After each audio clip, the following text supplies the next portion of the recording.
स्वागत है आपका रुद्रा स्टडी प्लस में। तो दोस्तों, आज हम फिर आपके लिए लेकर आए हैं चाइल्ड साइकोलॉजी एंड डेवलपमेंट से संबंधित 30 प्रश्नों का संग्रह। तो हमें विश्वास है कि हमारे प्रश्न जो हैं आपकी आगामी परीक्षाओं के लिए बहुत महत्वपूर्ण रहेंगे। तो बिना टाइम वेस्ट किए हुए हम जो है प्रश्न नंबर 1 पे आ जाते हैं। तो प्रश्न नंबर 1 है हमारा, विद्यार्थी स्कूल में खेल क्यों खेलते हैं?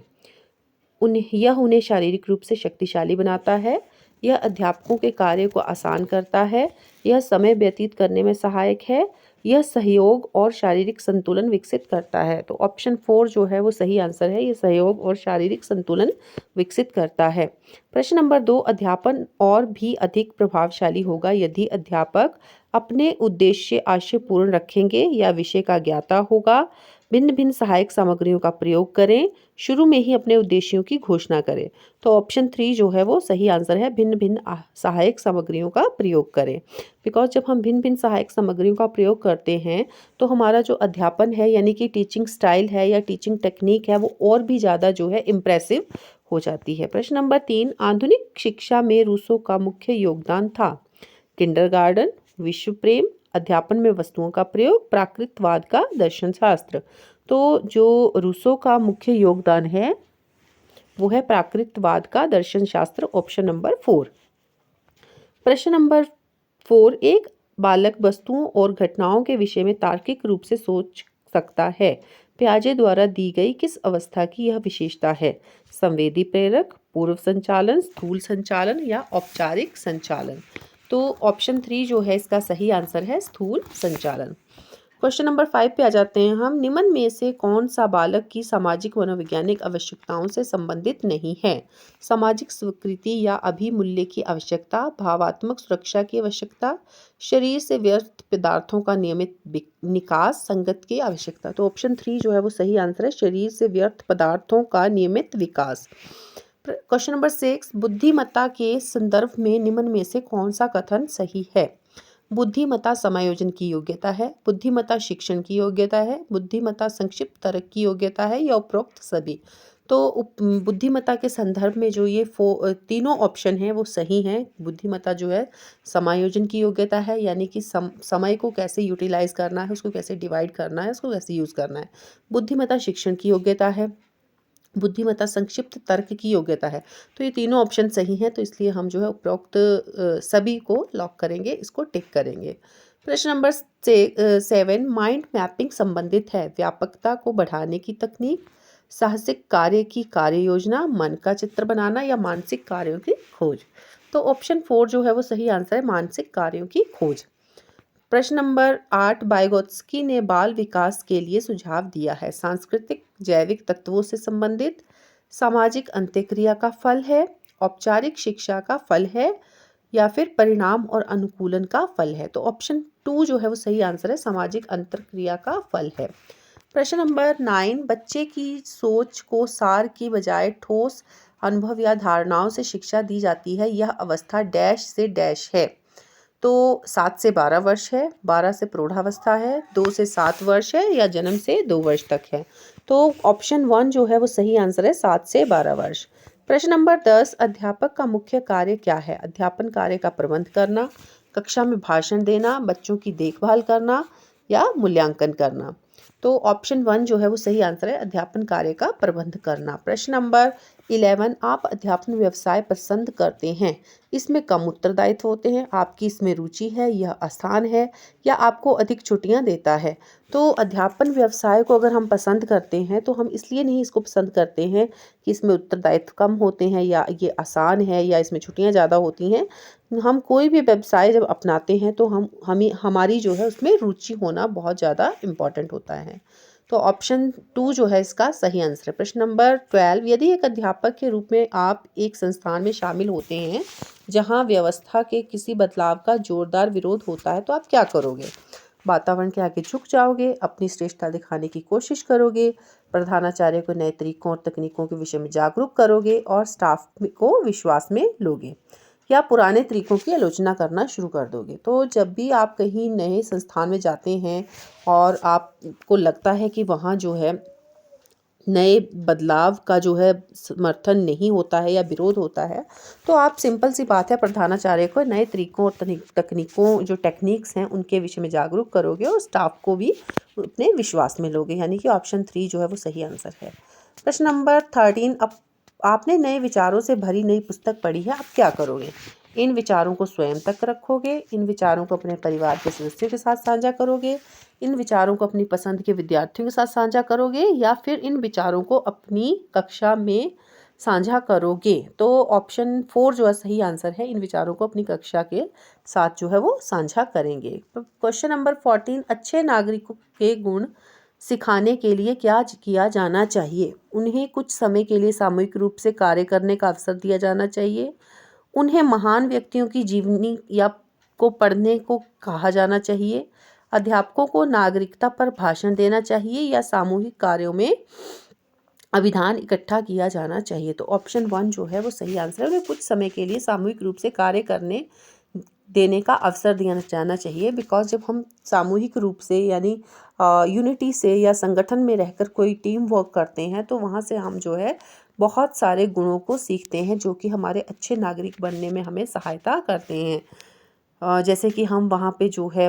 शेयरिंग सीखते हैं कि हम कैसे शेयर करना है, कॉम्प्रोमाइज़ करना सीखते हैं, कहीं पे हमें जो है कॉम्प्रोमाइज़ करना है, टीम वर्क सीखते हैं, संगठन शक्ति का महत्व समझते हैं।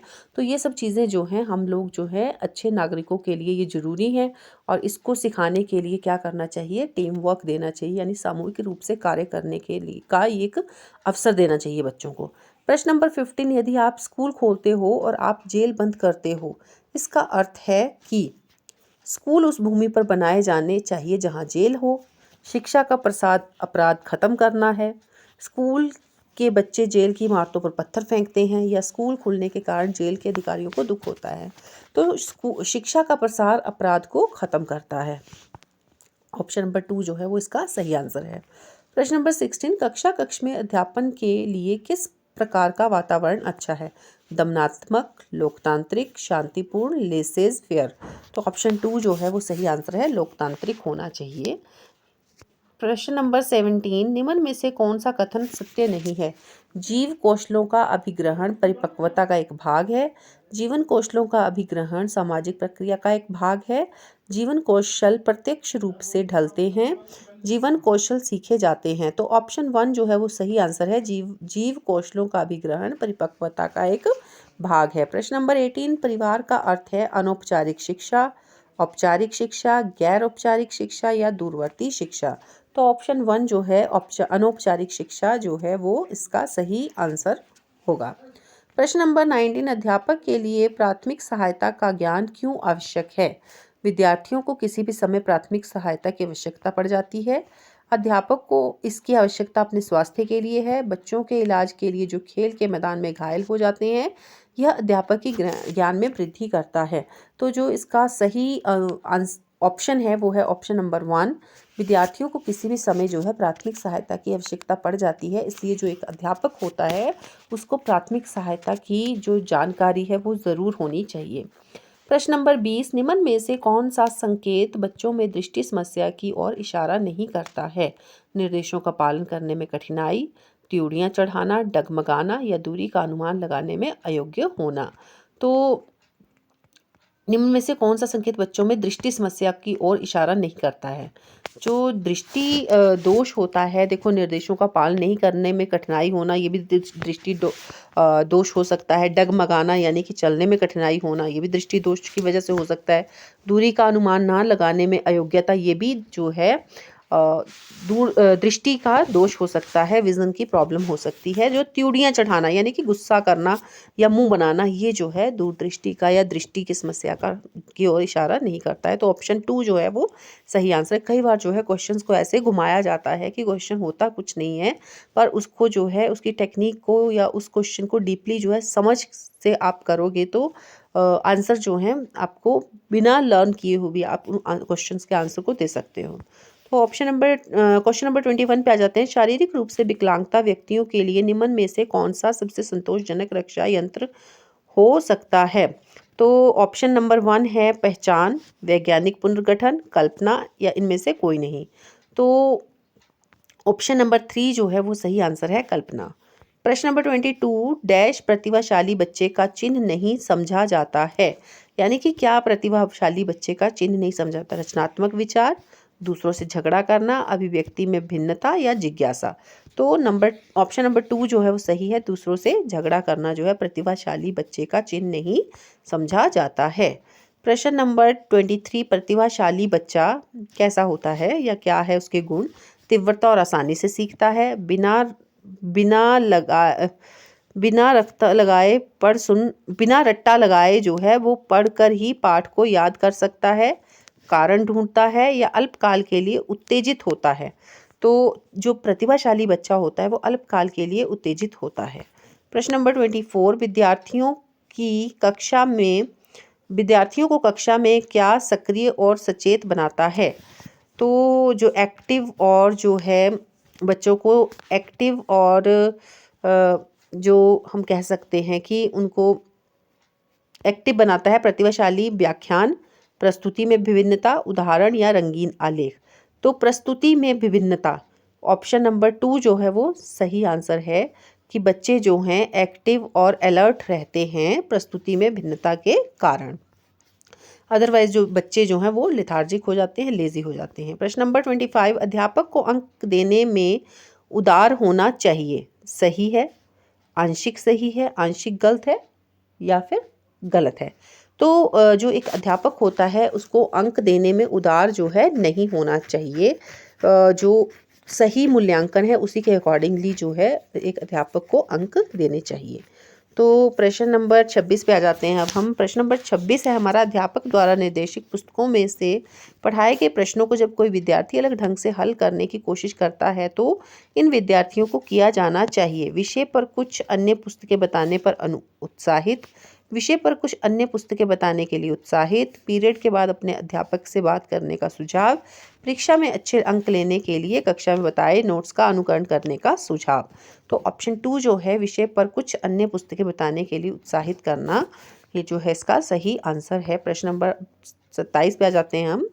तो क्वेश्चन 27 है हमारा, स्कूलों का बच्चे के विकास के साथ संबंध होना चाहिए जिसमें शामिल होना बालक द्वारा ज्ञान का अभिग्रहण, बालक द्वारा जीवन कौशलों का अभिग्रहण, राष्ट्र द्वारा अर्जित कौशलों का अभिग्रहण, स्वस्थ व्यक्ति द्वारा अर्जित कौशलों का अभिग्रहण। तो ऑप्शन 2 जो है वो सही आंसर है, बालक द्वारा जीवन कौशलों का अभिग्रहण। प्रश्न नंबर 28 शामपट्ट को सहायक सामग्री के किस समूह सूची में शामिल किया जाता है? श्रव्य सामग्री, दृश्य सामग्री, दृश्य श्रव्य सहायक सामग्री, उपरोक्त में से कोई नहीं। तो जो श्यामपट्ट होता है जिसे हम ब्लैक बोर्ड कहते हैं, आजकल जो है हम लोग ग्रीन बोर्ड यूज़ करते हैं, तो जो ये बोर्ड हैं ये दृश्य सहायक सामग्री में आते हैं। दृश्य मतलब जहाँ से हम देख के सूचना को इकट्ठा कर सकते हैं, और श्रव्य सहायक सामग्री जो होती है जिसको हम ऑडियो कहते हैं, जिसको हम सुन सकते हैं, लाइक टीवी हो गए, और ऑडियो वीडियो सीरीज होगी हमारी। और श्रव्य दृश्य सहायक सामग्री में हमारे आ जाते हैं जैसे हमारे कंप्यूटर्स हैं, सीडीज़ हैं, लाइक दिस। तो प्रश्न नंबर 29 पे आ जाते हैं हम। अभिप्रेरित अध्यापक के निबंध गुण हैं लालसा का अवास्तविक स्तर, लक्ष्य निर्देशित व्यवहार, असंतुष्टि, आवश्यकताओं से वंचित। तो ऑप्शन 2 जो है वो सही आंसर है, लक्ष्य निर्देशित व्यवहार। प्रश्न नंबर 30 जो कि आज का अंतिम प्रश्न है, तो प्रश्न नंबर 30 है हमारा, आप कक्षा में एक विषय पर पढ़ा रहे हो और एक विद्यार्थी विषय से असंबंधित प्रश्न पूछता है तो आप क्या करोगे? आप उसे असंबंधित प्रश्न पूछने की आज्ञा दोगे, आप उसे असंबंधित प्रश्न पूछने की आज्ञा नहीं दोगे, आप इसे अनुशासनहीनता समझोगे और उसे दंड दोगे, आप कक्षा के बाद प्रश्न का उत्तर देना चाहोगे। तो ऑप्शन 4 जो है वो सही आंसर है कि आप कक्षा के बाद प्रश्न का उत्तर देना चाहोगे। तो इसी के साथ जो है हम आज्ञा लेते हैं आपसे, मिलते हैं नेक्स्ट वीडियो में। तब तक के लिए पढ़ते रहिए, आगे बढ़ते रहिए। धन्यवाद दोस्तों, और हमारी वीडियो को सब्सक्राइब कर दीजिएगा।